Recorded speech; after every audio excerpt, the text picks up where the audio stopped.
노후 계획을 고려할 때 안정적인 소득원이 있다면 더할 나위가 없겠죠. 그런 이유로 수익형 부동산을 노후 생활의 첫 번째 대비책으로 떠올리게 됩니다. 이른바 건물주의 꿈이죠. 그렇지만 상가 건물을 구입해서 건물주가 되기 위해서는 꽤 많은 자금이 필요합니다. 그래서 약간의 자금 여유가 생기면 가장 쉽게 접근할 수 있는 수익형 부동산이 오피스텔입니다. 반면 대부분의 오피스텔은 주거용으로 임대하는 현실에서 다수의 오피스텔을 보유하는 것은 다주택에 따른 양도세 중과와 같은 문제가 생길 수 있습니다. 이런 경우에는 주택임대사업자 등록을 통해서 다주택 부담을 피해야 합니다.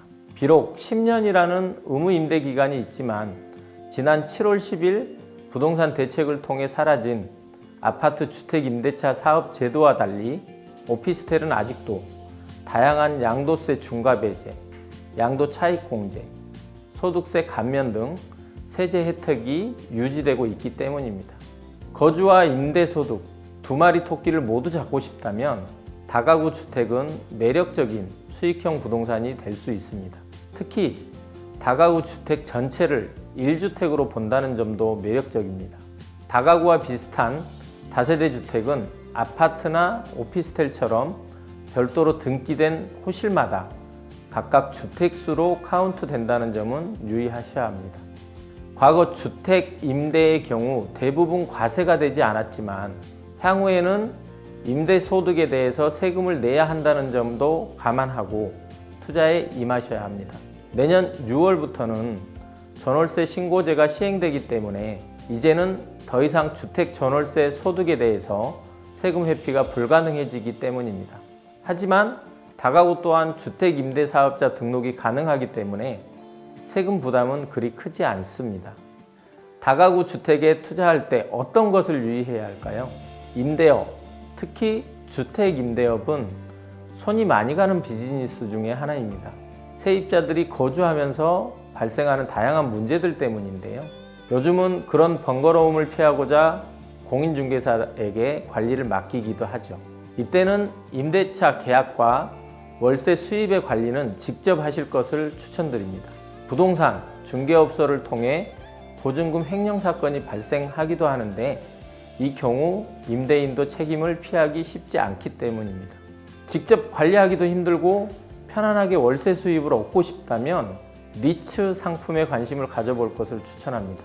리츠란 자금을 모아 부동산 자산에 투자하는 방법은 부동산 펀드와 비슷하지만 이를 증권화해서 주식시장에서 거래가 가능하다는 특징이 있습니다.